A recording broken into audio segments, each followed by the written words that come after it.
Craftsman Days are here at Lowe's with big savings on the tools you need. Save $100 on the Craftsman V20 6-tool power tool combo kit, now at $199. No matter what the project is, Craftsman's high-quality, high-performance products empower you to build on. Stop by your nearest Lowe's store and check out the full line of Craftsman tools today. Valid through 6/18 while supplies last. Selection varies by location. Hello, it is Ryan, and we could all use an extra bright spot in our day, couldn't we? Just to make up for things like sitting in traffic, doing the dishes, counting your steps, all the mundane stuff. That is why I'm such a big fan of Chumba Casino. Chumba Casino has all your favorite social casino-style games that you can play for free anytime, anywhere with daily bonuses.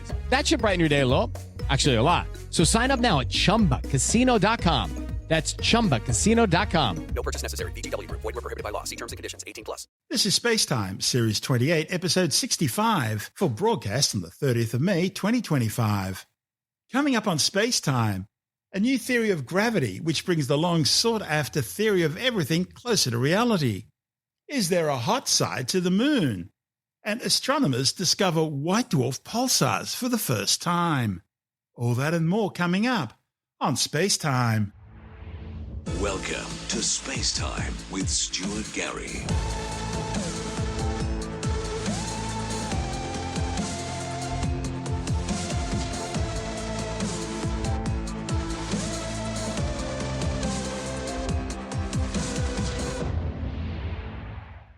Scientists have developed a new theory of gravity which brings the long sought-after theory of everything just a little bit closer to reality. A quantum theory of gravity would clear the path to answering some of the biggest questions in physics. The study, detailed in the journal Reports on Progress in Physics, claims a unified theory combining gravity with the other fundamental forces of nature, that's electromagnetism and the strong and weak nuclear forces, may well at long last be within reach. Bringing gravity into the fold has been the goal of generations of physicists who have struggled to reconcile the incompatibility of the two cornerstones of modern physics, namely quantum field theory and Albert Einstein's theory of general relativity. The key has been developing a new quantum theory of gravity which describes gravity in ways compatible with the standard model of particle physics, the cornerstone of our understanding of the universe. And in the process, it's opening the door to an improved understanding of how the universe began. While the world of theoretical physics may seem remote from applicable technology, the findings are remarkable. See, modern technology is built on fundamental advances. For example, the GPS in your smartphone works thanks to Albert Einstein's theory of gravity. The study's authors Mikko Partanen and Jukka Tulti, both from Aalto University, say that within a few years, their new hypothesis may well unlock crucial understanding. Now, if it does turn out to lead to a complete quantum field theory of gravity, then eventually it'll give answers to the very difficult problems of understanding singularities at the center of black holes, and even understanding the Big Bang of creation itself. However, we're not there yet. Some fundamental questions of physics still remain under this so-called theory of everything. For example, current theory still can't explain why there's more matter than antimatter in the observable universe. And they still don't know what dark energy and what dark matter really are. The key to this new hypothesis was finding a way to describe gravity in a suitable gauge theory, a kind of theory in which particles interact with each other through a field. Now, the most familiar gauge field is the electromagnetic field. Tulki says that when electrically charged particles interact with each other, they interact through the electromagnetic field, which is the pertinent gauge field. So when particles have energy, the interactions they have just because they have energy would happen through the gravitational field. But a challenge long-facing physicists is finding a gauge theory for gravity, one that's compatible with the gauge theories of the other three fundamental forces, the electromagnetic force, the weak nuclear force, and the strong nuclear force. The standard model of particle physics is itself a gauge theory, which describes those three forces and has certain symmetries. Partanen says the main idea is to have a gravity gauge theory with a symmetry that's similar to the standard model symmetries, instead of basing the theory on the very different kind of space-time symmetry involved in Einstein's general relativity. Without such a hypothesis, physicists couldn't reconcile our two most powerful theories, quantum field theory and general relativity. Quantum field theory describes the world of the very small, tiny particles interacting in probabilistic ways. On the other hand, general relativity describes the grand physics of the cosmic world, the universe as a whole. So they're both descriptions of our universe, but from very different perspectives. And both theories have been confirmed with extraordinary precision, yet they're still incompatible with each other. And because gravitational interactions are weak, more precision is needed in order to study true quantum gravity effects beyond general relativity. Petanen says a quantum theory of gravity is needed in order to understand what kind of phenomena there are in cases where there's a gravitational field with high energies, the sort of conditions you'd find around black holes and very early in the universe's existence, just after the Big Bang. And they're the sort of places where existing theories of physics all stop working. Now, although the hypothesis is promising, the authors point out they've not yet completed its proof. It uses a technical procedure known as renormalization. That's a mathematical way of dealing with the infinities that show up in the calculations. Now, so far, the authors have shown that while this works up to a certain point for so-called first-order terms, they're yet to make sure that these infinities can be eliminated throughout the entire calculation. You see, if renormalization doesn't work for higher-order terms, you'll get infinite results. So it's vital to show that this renormalization continues to work, and therefore they still need to make a complete proof. Nevertheless, it's fascinating work. This is SpaceTime. Still to come, is there a hot side to the moon? And astronomers discover their first white dwarf pulsars. All that and more still to come on SpaceTime. Today's episode of SpaceTime is brought to you by Insta360, the game changer in 360-degree camera technology. Now, if you've ever wondered how some creators manage to capture those jaw-dropping third-person shots, the ones that look like they've been taken by a drone following you, well, that's probably Insta360 magic. Their latest model, the X5, isn't just another action cam. It's a fully blown immersive video powerhouse, putting a production studio in the palm of your hand. The X5 captures 8K 360-degree video, meaning you're recording literally everything around you at once, forward, backwards, and sideways. And here's the kicker, you don't even have to aim. Just press record and enjoy the moment, and then reframe your shot after the fact with the Insta360 app's AI-powered tools. Want to follow your movement, lock onto a subject, or create stunning 360-degree pans? Well, now that's just a few taps away. And for those epic how on earth do you film that shots, the invisible selfie stick's your secret weapon. It vanishes from the footage, giving you that cinematic floating camera look, perfect for POVs, adventure reels, or even space-themed explorations right here on Earth. Plus, with a larger sensor and a dedicated night mode, your low-life footage doesn't just survive, it thrives. Think clear skies, dazzling cityscapes, or even a starlit time-lapse. This is hands down the best 360-degree image quality Insta360 has delivered yet. So, if you're a creator, explorer, or just someone who loves telling stories in a bold new creative way, the X5 is ready for launch. To bag a free 114cm invisible selfie stick worth $24.99 US with your Insta360 X5 standard package purchase, head to storeinsta360.com and use the promo code SpaceTime. But be quick, it's available for the first 30 standard package purchases only. And for more information, be sure to check out the links in our show notes. Head to storeinsta360.com and use the promo code SpaceTime. And now, it's back to our show.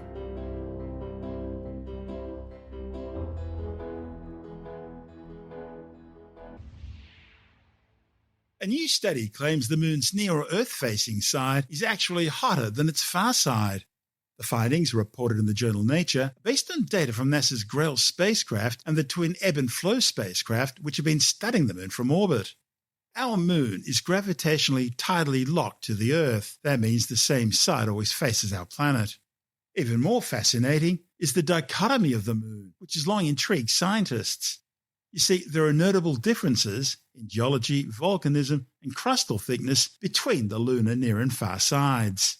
The moon's near side appears darker, and it's dominated by smooth ancient lava flows, indicating a high concentration of volcanism. On the other hand, the far side is far more rugged. The new study, using data from GRAIL, suggests that this dichotomy is caused by a 2 to 3% difference in the lunar mantle's ability to deform on each side. The authors suggest that the reason is that the moon's near side mantle is up to 170 degrees Celsius hotter than its far side. It's thought this thermal difference could be caused by the radioactive decay of thorium and titanium within the moon's near side, which could be a remnant of the volcanic activity that formed the near side surface between 3 and 4 billion years ago. The authors say the same methods which are now being used to study the moon's interior from orbit could also be used to measure differences in the structure of other planetary bodies, such as the red planet Mars, the Saturnian moon Enceladus, and the Jovian moon Ganymede. This is SpaceTime. Still to come, astronomers discover a white dwarf star acting like a pulsar, and the June solstice, the constellation Sagittarius, and the Taurids meteor shower are among the highlights of the June night skies on Skywatch.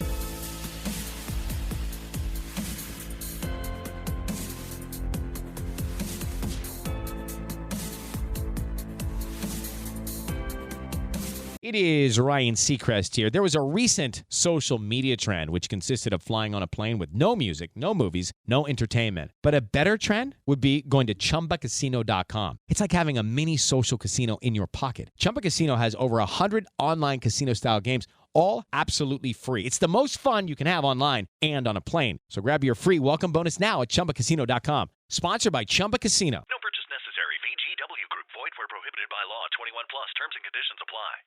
Recently, a new client called me and started by saying, "Mr. Morgan, I really need your help, but I'm just a nobody." Those words stunned me, and I immediately called him back, and we're now helping him and his family after a terrible accident. I'm John Morgan of Morgan & Morgan.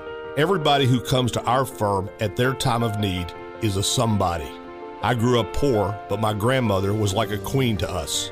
At Morgan & Morgan, our goal is to level the playing field for you and your family at your time of need. The insurance company has unlimited money and resources. You need a firm who can fight them toe-to-toe. For right at 30 years, we have fought them in courtrooms throughout America. Our results speak for themselves. And always remember this, everybody is a somebody, and nobody is a nobody. Visit forthepeople.com to learn about our firm. Morgan & Morgan, for the people. Injured? Visit forthepeople.com for an office near you.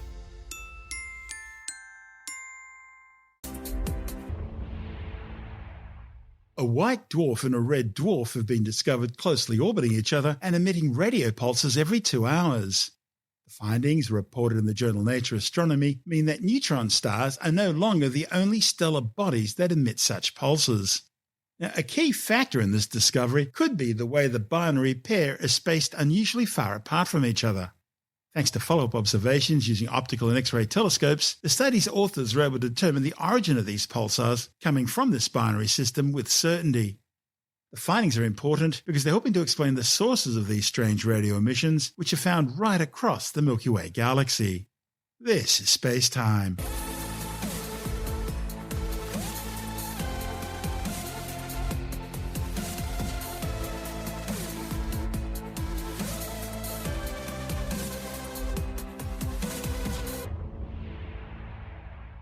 And time now to check out the night skies of June on Skywatch. June is the 4th month of the old Roman calendar. It's named after Juno, who was the wife of Jupiter, and is also the equivalent to the Greek goddess Hera. Another belief is that the month's name actually comes from the Latin word juniors, which means younger ones. It's a great time to look up at the night skies and marvel at the majesty of the Milky Way as it puts on its spectacular overhead display. June also marks the winter solstice in the southern hemisphere, which this year happens at 12:42 in the afternoon of Saturday, June the 21st, Australian Eastern Standard Time.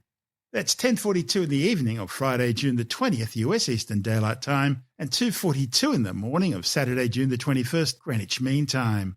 And while it means the start of winter south of the equator, it means the arrival of summer for our lucky listeners in the northern part of the planet.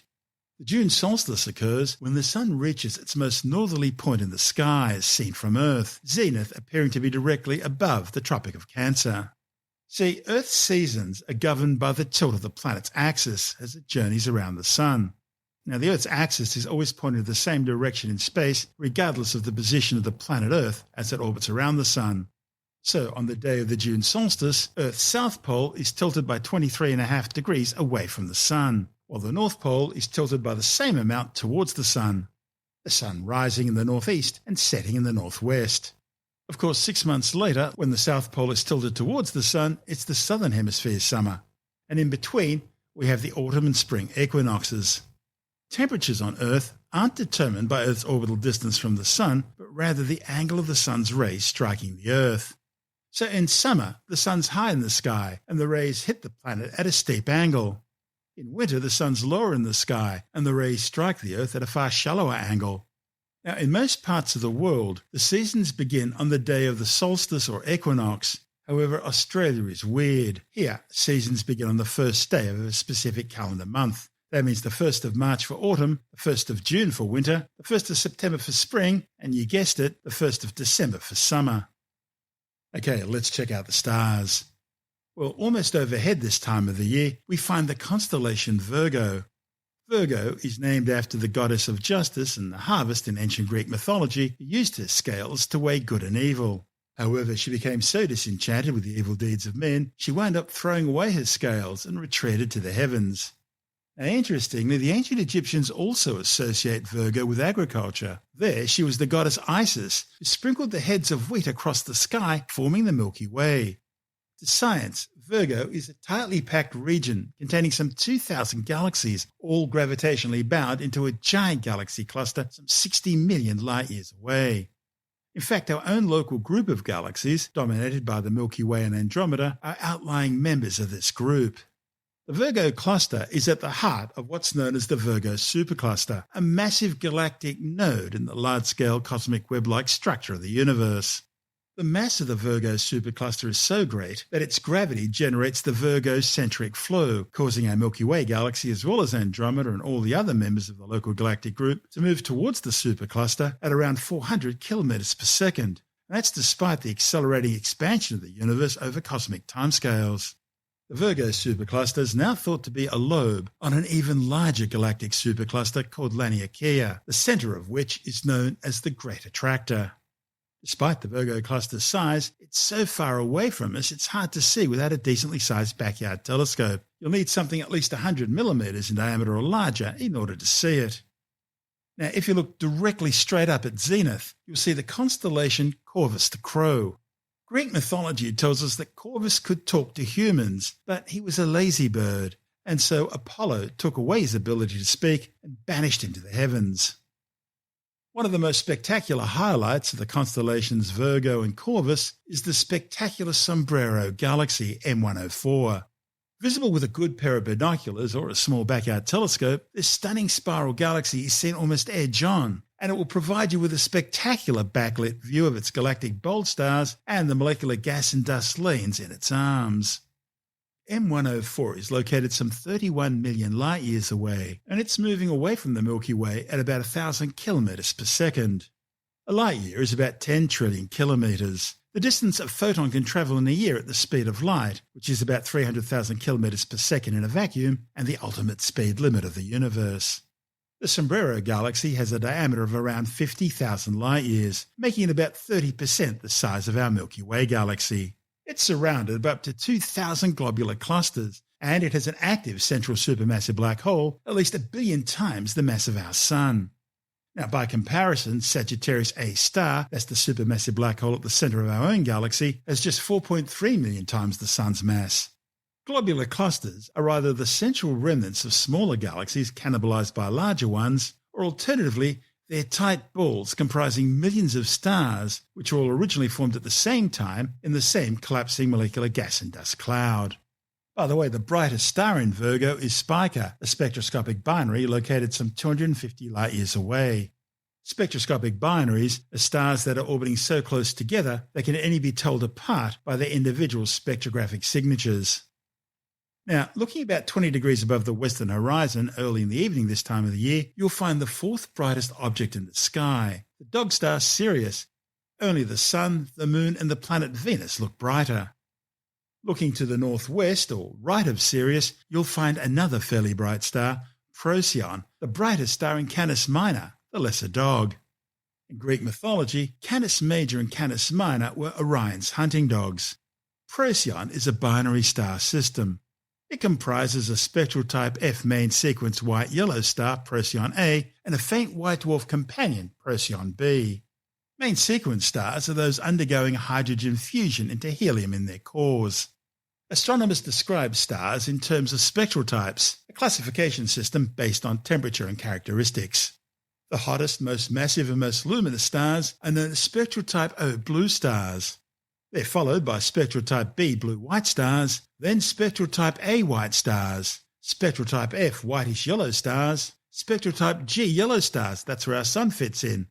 Then there's spectral type K orange stars, and the coolest and least massive known stars are spectral type M red stars.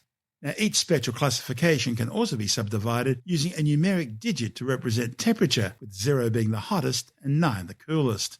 And then you can add a Roman numeral to represent luminosity. Put all that together, and our sun is officially classified as a G2V or G25 yellow dwarf star. Now also included in the stellar classification system are spectral types L, T and Y, which are assigned to failed stars known as brown dwarfs, some of which were born as spectral type M red stars but became brown dwarfs after losing some of their mass. Brown dwarfs fit into a unique category between the largest planets, which can be up to 13 times the mass of, say, Jupiter, and the smallest spectral type M red dwarf stars, which are around 75 to 80 times the mass of Jupiter, or around 0.08 solar masses. Now, the other type of star we just mentioned were white dwarfs. They're the stellar corpses of sun-like stars. Having used up all its nuclear fuel supply fusing hydrogen into helium, these stars expand into red giants as they fuse helium into carbon and oxygen. The sun and stars like it aren't massive enough to fuse carbon and oxygen into heavier elements, so they turn off. Eventually, their outer gaseous envelopes will float off into space as spectacular objects known as planetary nebulae. What's left behind is a super-dense white-hot stellar core about the size of the Earth. This is the white dwarf, which will slowly cool over the eons. The white dwarf, Procyon b, is about 0.6 times the mass of the Sun and has a diameter of around 8,600 kilometres. Located about 11.6 light-years away, Procyon a is about 1.5 times the mass and twice the radius of our Sun. But it also has some 7 times the Sun's luminosity. That makes it unusually bright for a star of this type, and that suggests that it's now starting to evolve off the main sequence, having fused nearly all of its core hydrogen into helium. So that means it's slowly expanding out to become a subgiant as it begins fusing its core helium into oxygen and carbon and burning hydrogen further out from the core. As it continues to expand, the star will eventually swirl somewhere between 80 and 150 times its current diameter, in the process becoming a red or orange giant. This will probably happen within the next 10 to 100 million years. The two stars, Procyon A and B, orbit each other every 40.82 Earth years at an average distance of 15 astronomical units, about the distance Uranus is from the Sun. An astronomical unit is the average distance between the Earth and the Sun, which is around 150 million kilometres or 8.3 light minutes. Now, looking towards the north-northwest right now, and you'll see the constellation Leo the Lion, looking like a bunch of stars shaped like an upside-down question mark. Located just 36.7 light-years away, Arcturus is a bloated, aging red giant, about 7.1 billion years old and nearing the end of its life. Having used up all its core hydrogen, it's now fusing helium into carbon and oxygen. This has caused the star, which is only slightly more massive than our Sun, to expand out to around 25 times the Sun's diameter, in the process becoming about 170 times as luminous. It will soon puff off its outer gaseous envelope as a planetary nebula, revealing its white-hot stellar core. Now, in Greek mythology, Arcturus was the guardian of the bear. Now, this is a reference to it being next to the constellations Ursa Major and Ursa Minor, the greater and lesser bears. Now, there's some indications that Arcturus could have a binary stellar companion, but the results remain inconclusive. There's also some speculation that it could have a large planet or substellar object, around 12 Jupiter masses, orbiting it. Now, that's close to brown dwarf size, but again, the search remains inconclusive. Now, to the east are the three brightest stars in the constellation Libra, the Scales of Justice. They're visible about halfway, about 40 degrees above the horizon. These represent the claws of Scorpius the Scorpion, which is chasing Orion across the sky. The brightest star in the constellation Scorpius is Alpha Scorpii, or Antares, the Scorpion's heart. Easily seen with the unaided eye, this red supergiant is some 550 light-years away, and it's one of the largest known stars in the universe. It has about 18 times the mass and 883 times the diameter of our Sun. and it has some 10,000 times more luminosity than our Sun. Now, looking to the southeast now, and you'll see the constellation Sagittarius, the Archer. Sagittarius marks the direction of the centre of our galaxy, the Milky Way. It's located 26,000 light-years away and is home to the galaxy's supermassive black hole, Sagittarius A star. To the ancient Babylonians, Sagittarius was the god Nergal, the centaur, a creature that was half man and half horse. By the time Greek mythology took over, Sagittarius was carrying his bow, loaded with an arrow pointing towards Antares, the heart of Scorpius the scorpion. The centre of the Milky Way galaxy and its supermassive black hole Sagittarius A star lie in the westernmost part of the constellation Sagittarius. One of the brightest stars in Sagittarius is Alpha Sagittarii, or Rockbat, meaning the Archer's Knee, a spectral type B blue star. Located 182 light-years away, it is some 2.5 times the diameter of the Sun, and it's about 40 times as luminous. Astronomers think it's surrounded by a dense debris disk and a newborn companion star which is only just joining the main sequence. Now, the overall brightest star in Sagittarius, or Caus Australis, the southern part of the bow. Epsilon Sagittarii is a binary star system located 143 light-years away. The primary star is an evolved spectral type B blue giant now at the end of its life on the main sequence. It has about 3.5 times the Sun's mass, almost 7 times its radius, and it's radiating around 363 times the Sun's luminosity. It's also a very strong X-ray source, and it's spinning incredibly rapidly with an estimated radial velocity of some 236 kilometers per second. The system also displays an excess of infrared radiation emissions, suggesting the presence of a circumstellar disk of dust. The second star in the system appears to be inside this debris disk. Now, astronomers are speculating that this may well develop into a spectral type G yellow dwarf star with about 95% of our Sun's mass. Sigma Sagittarii, or Nunki, is the constellation's second brightest star. We know the name Nunki has Babylonian origins, however its meaning remains a mystery. It's thought to represent the ancient Babylonian city of Urdu on the Euphrates River. Now, if correct, that would make Nunki the oldest known star name currently in use. It's a spectral type B blue star, located about 260 light-years away. It has about 8 times the Sun's mass, about 4.5 times its radius, and some 3,300 times the luminosity of our Sun. Zeta Sagittarii, or Acela, the armpit, is a binary star system 88 light-years away from the Sun. It's currently speeding away from the solar system, but may once have been as near as 1.5 light-years from the Sun about 1.4 million years ago, and that would make it a former close neighbour. One of the stars in the system is a spectral type A white giant, while the other is a spectral type A white supergiant, the pair orbiting each other every 21 Earth years. The system's combined mass is thought to be 5.26 times the mass of our Sun. Delta Sagittarii appears to be a double star system located around 348 light-years away and listed as an orange giant. Then there's Eta Sagittarii, another double star system, this one located 146 light-years from Earth. The primary star in the system is an aging, bloated red giant on the asymptotic giant branch. That means it's no longer fusing hydrogen or helium at its core and is instead fusing heavier elements, burning hydrogen and helium in the shell. It's already expanded out to some 57 times the radius of our Sun and is now nearing the end of its life. The second star in the system is a spectral type F main sequence white-yellow dwarf, which appears to be in a binary system with the primary star, orbiting it every 1,270 Earth years.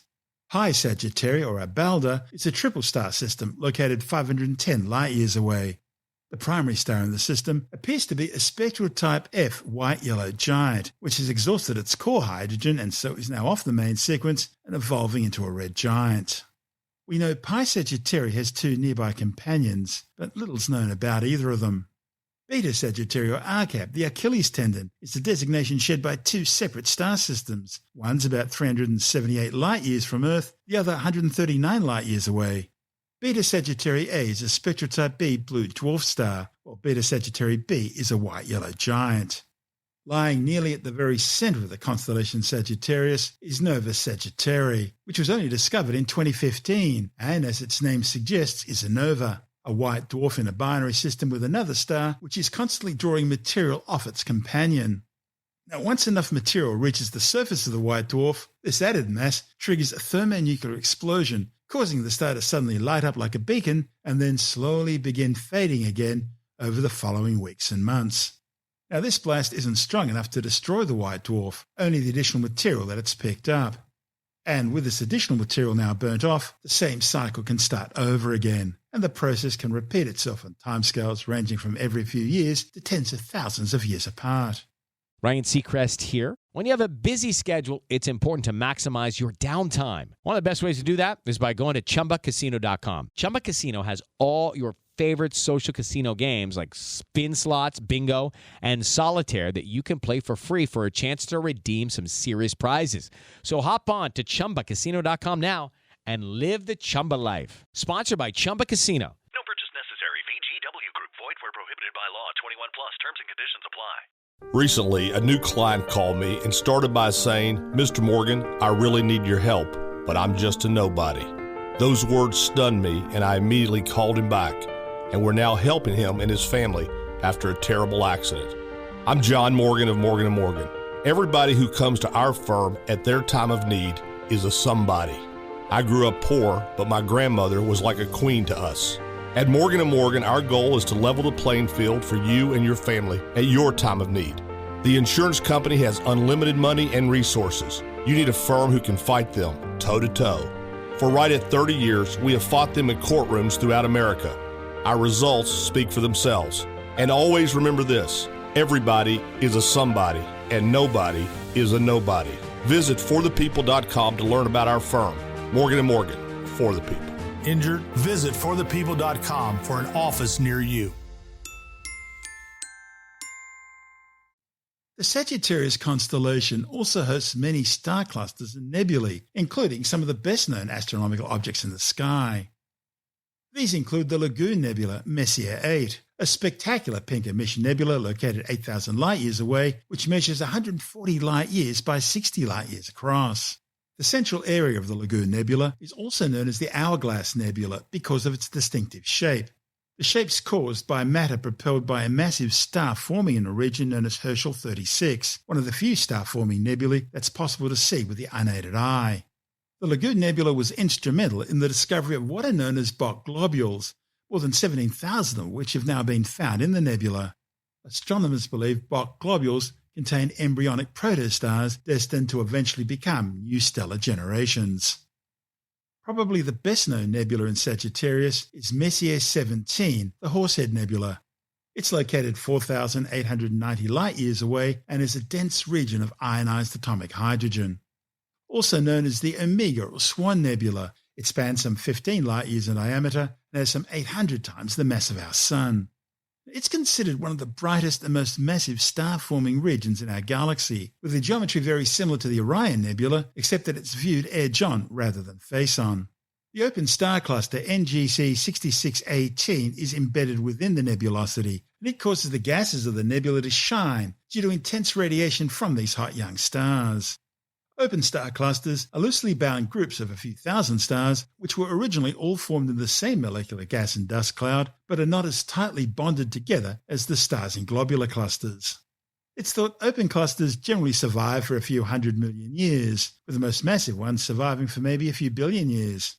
In contrast, the more massive globular clusters exert far stronger gravitational attraction to their members, and they therefore can survive much longer in cosmic time.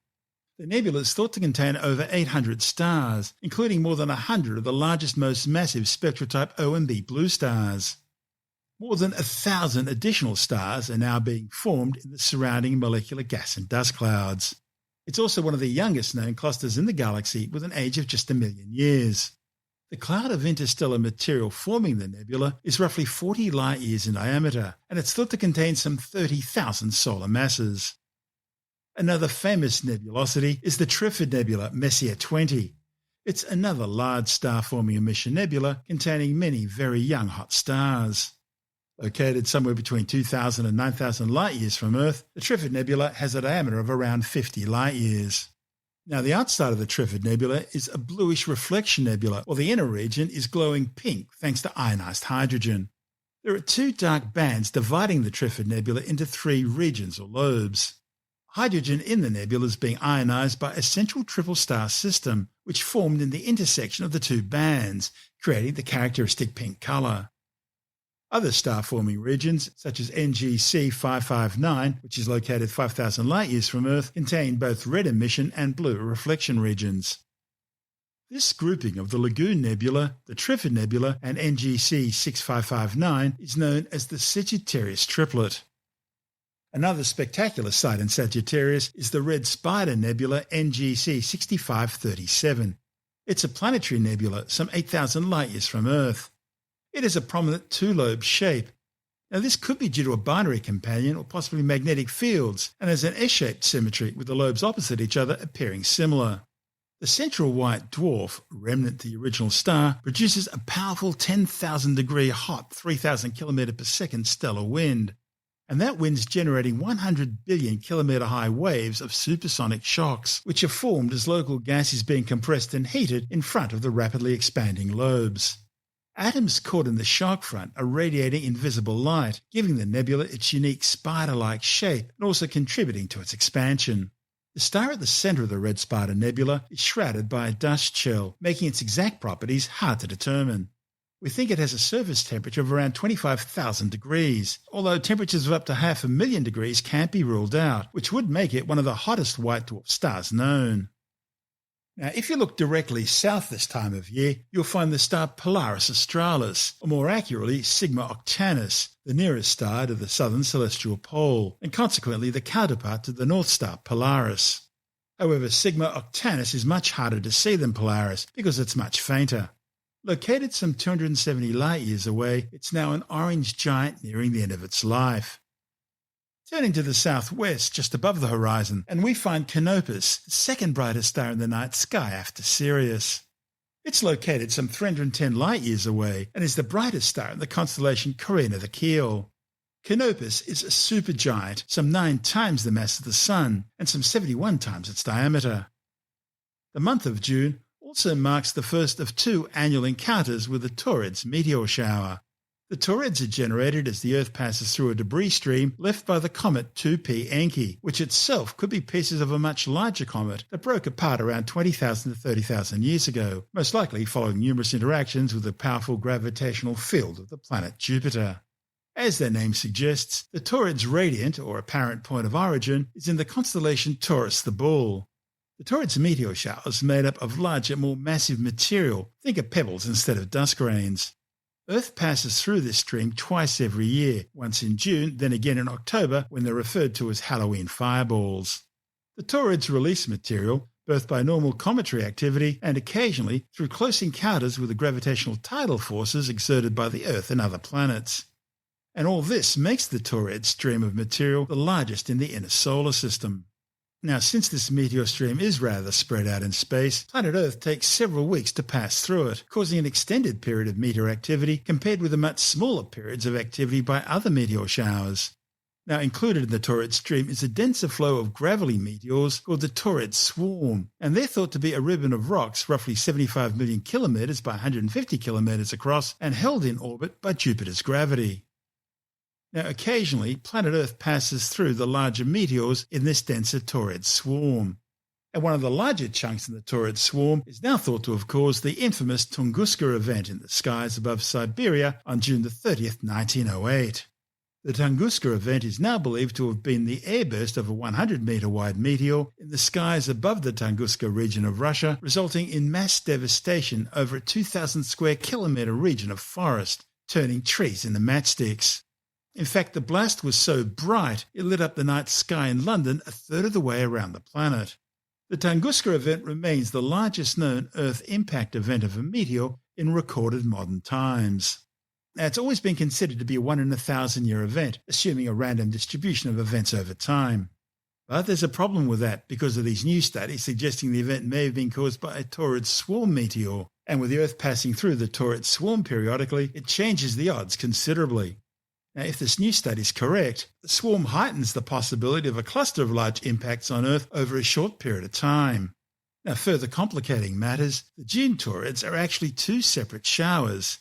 The southern Taurids are associated with the comet 2P Encke, while the northern Taurids originate from the asteroid 2004 TG10, an eccentric kilometre-wide asteroid classified as a near-Earth object and a potentially hazardous asteroid of the Apollo group. Something to think about.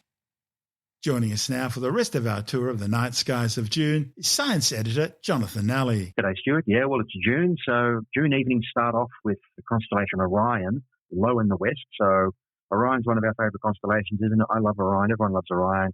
That's very easily recognisable, but it is low in the west after sunset. And as the Earth turns during the evening, it dips below the horizon pretty quickly. And by the middle of the month, it's actually going to be gone. After sunset, you won't be able to see it anymore. But it will reappear towards the end of the year in the eastern sky. And that's when Orion appears in the eastern sky at the end of the year, that's when you know that for people in the southern hemisphere, summer is arriving. Or for people in the northern hemisphere, they know that winter is arriving. So it's a good signpost, the old Orion. But yeah, you get your last glimpse of it now, basically, in the evening, in the first half of June. Also, in the western part of the sky, there are two bright stars. One's called Sirius, the other one's called Procyon. Sirius is the brightest star in the night sky. Procyon is the eighth brightest, still very bright. And they have a few similarities, actually. They're both binary stars, and each of them is what they call a main sequence, a normal sort of star with a white dwarf going around it, a white dwarf star. And they're both within constellations that have the word dog in the name.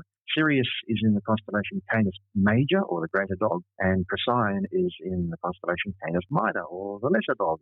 In the southwest, there's another bright star, Canopus. Canopus is my favourite star in the whole sky, I reckon. It's the second brightest star in the night sky, about half as bright as Sirius. You only get a really good look at it if you're in the southern hemisphere. From people in the northern hemisphere, sort of lower latitude, you can see it certain times of the year, but from down here, it's pretty much visible all the time. It's actually the most luminous star in our neighbourhood. It's huge. Yeah, it is. It's about 10,000 times brighter than our sun, about 10 times its size, and fortunately, it is about 310 light years away, which is very close in space terms, but if it was much closer than 310 light years away, it would be very, very bright indeed. I mean, if it was a fraction of that distance, we really wouldn't have a night sky. Is it the case that Canopus was once closer to our star system than Sirius, and then it moved away and it's slowly coming back again? I think it is the case, yeah. I think it is the case that the distances have changed a little bit, and Canopus at one point was brighter than Sirius, I think. So, we're moving, our solar system is moving through space, and Sirius is moving through space, and Canopus is moving through space. So the distances between each other are moving around a bit. But Canopus at the moment is not as bright as Sirius. Sirius is the brightest star. But you go out to the naked eye, telling one star apart of that brightness, telling one star apart from another is it's not the easiest thing to do.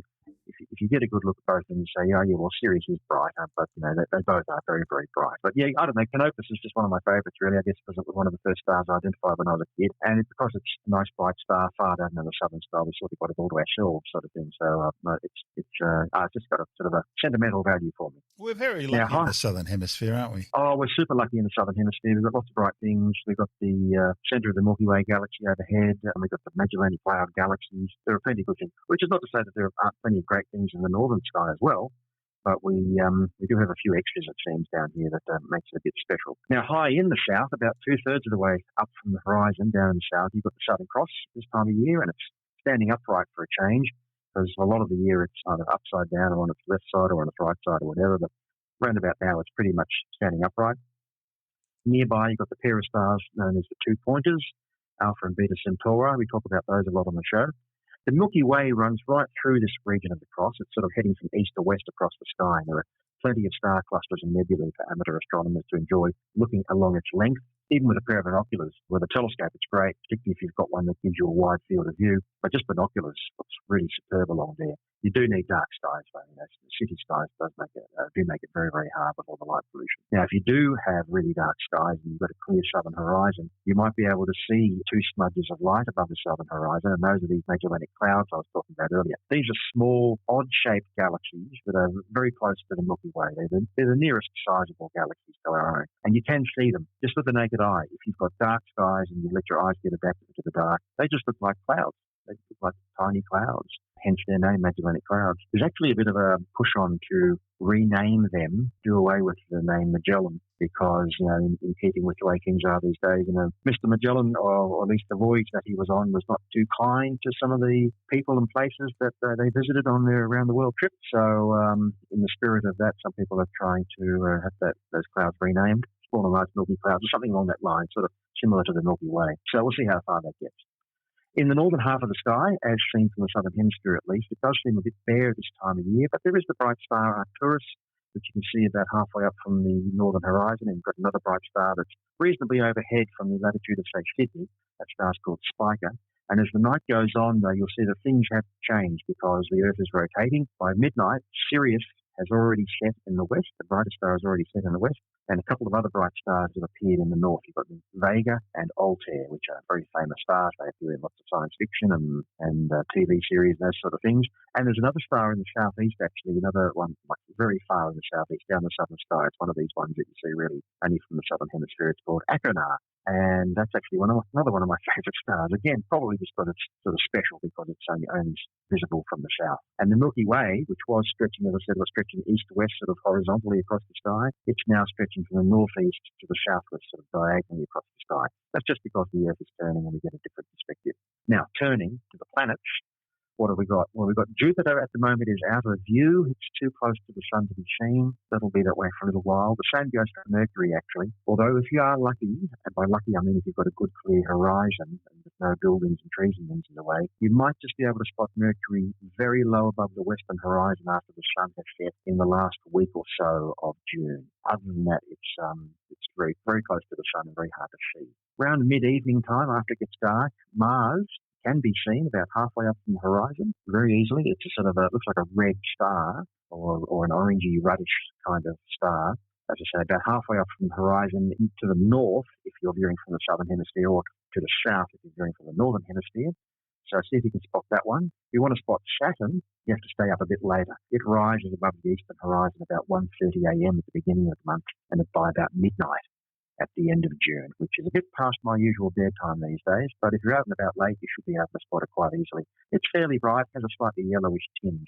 So it's coming up over the horizon about 1:30 a.m. at the beginning of the month. And finally, we've got Venus, which will also be rising over the horizon. It follows Saturn, but at around about 3:45 a.m. So you have to stay up very, very late for that one. Night owls will be able to get a view of that, but you can't miss Venus at all. So I always say it's so big and bright, you just can't miss it. It's the third brightest thing in the sky after the sun and the moon. So nighttime, of course, very easy to spot Venus. You'll be just coming home from the club at that time, won't you? Coming home from the club in my dreams, I think. No, I think night owls, those who on night shifts, and those people getting up early for morning shifts will be able to spot it. It's one of these things actually where there are a lot of UFO reports when people, say, get up early in the morning. They're not accustomed to being up early in the morning, and they look out and see this bright white light. It doesn't seem to be moving, and they think, oh, it's a UFO. Where it wasn't there yesterday. The reality is that it was there yesterday. You just didn't notice it, and that's Venus. Sometimes Venus is visible in the morning sky, and sometimes Venus is visible in the evening sky, and the same goes for Mercury. So it does tend to move around a little bit, but there's nothing like a view of Venus. And if you get out, as we say in Australia, if you go bush, get away from the cities, get away from the city lights and everything, so you get really dark skies. When Venus is big and bright and up like that, it throws shadows. It's bright enough to throw shadows. You can see where you're going just by the light of Venus alone. It's really quite remarkable. Interesting thing about Venus, found this from a old Isaac Asimov book. Now, I don't know whether he was the first one to come up with this idea or not, but I read it in an old, because he used to write science essays and science columns and science books and things, as well as his science fiction. And he said that, because we've got the moon going around the Earth, right, which is a fairly big moon compared to the size of the Earth. The Earth moon's it's a quarter of the size of the Earth. It's huge. Yeah, some people might call it a double planet system in a way, because it's a very large moon. If the moon was just a little bit closer, the Barry Center would be outside the Earth, and under those circumstances, then we would be a binary system, like Pluto and Charon. That's exactly right.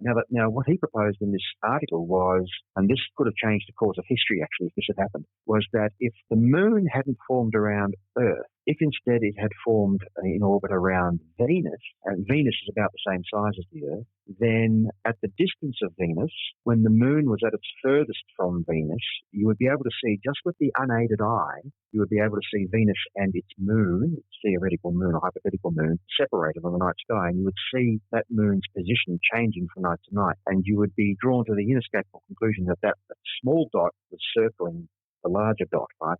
So something was going around something else. And of course, we remember from our history about things, were things going around the Earth, or was the Earth going around the sun?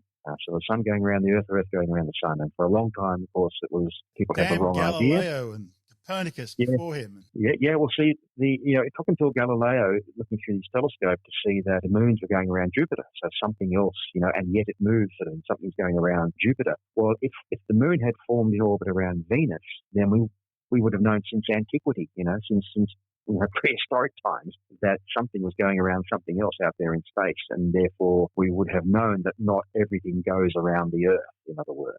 So this whole idea that the Earth being the centre of everything, which sort of held us back for a very long time, might not have taken hold, or at least not as widely taken hold or for as long. So it's one of those accidents of nature that the moon formed in orbit around the Earth rather than Venus. Interesting, isn't it? For a long time, people used to think that because Venus is covered in clouds and it's a bit closer to the sun than the Earth, then those clouds must mean lots of rain. Lots of rain means lots of water on the ground. Lots of water on the ground means lots of trees could have grown, lots of forests, probably tropical rainforests would have grown there. Yeah, because Venus is closer to the sun, therefore it would have been warmer. So, tropical rainforest and probably dinosaurs roaming around. And dinosaurs was the next thing that came up. You're right, yes. Some scientists even postulated that, well, if you've got tropical rainforests, you've probably got dinosaurs. How they reached that conclusion, I don't know. But that was very common back in the 50s and 60s. A lot of scientists supported that idea. It was speculation, and I mean, it was sort of a very uneducated guess, but you can sort of understand it. It's like the canals on Mars, isn't it? Yeah, the canals on Mars. See, it's hard for people these days, I suppose, to think about this, but you go back to the turn of the 19th, 20th century, go back to the year 1900 or whatever, it was widely assumed that there would be life on the other planets. Because if there's life on Earth, why wouldn't there be life on other planets? Because we didn't know what those other planets were like back then. We didn't have the technology to really establish what the atmospheres were made of and what the temperatures might be, all that sort of thing, at least not with any great precision. And so even when the first NASA spacecraft were getting to Mars, it was still people were thinking, well, that's going to show things on Mars, might show vegetation or whatever. But then the first picture started coming back, which just showed a desert world with craters and things. So for a long time, people just assumed that there was going to be life on the other world. Then we started to learn, that Mars is actually really cold. It's got a thin atmosphere, and Venus has got a runaway greenhouse effect, so it's very, very hot, and the air pressure would be very, very intense. About 90 atmospheres or something, and temperatures of over 400 degrees Celsius, 450-something degrees Celsius, and possible sulfuric acid rain from the clouds. So metallic snow on the cloud tops, by the way. We've got a far more sophisticated idea of what things are like out there now. But back in the early days when we didn't really know, people just assumed. So, but goodness knows how many things we take for granted as being true right now. This year in 2025, which 100 years from now or 50 years from now, will be considered complete nonsense. So I'm not critical of people who thought various things in past times when they had some reason to think that might have been. It's when you get people who just totally ignore the evidence or try and work their way around the evidence. So, for instance, Percival Lowell was finding these canals on Mars, but no one else could see them. But he just sort of stuck with it because he was sure that there were canals on Mars, and no one else could see them. So that's when you have problems. Well, the problem was he didn't translate Schiaparelli's original comments correctly. Schiaparelli was talking about canali, but he didn't mean canals. He meant channels. Something like water channels or riverbeds, that kind of thing. Yeah, they got translated into canals, which in English means an artificial water well, they were building a huge canal network in England at the time, weren't they? Yeah. And he was essentially seeing what he wanted to see. He got it into his mind, and that was the end of it. And that's just a human failing, isn't it? Really. And on that philosophical note, Stuart, we just solved all the world's problems once again. Aren't we good? And I'll see you next month. That's science editor Jonathan Nally, and this is Space Time.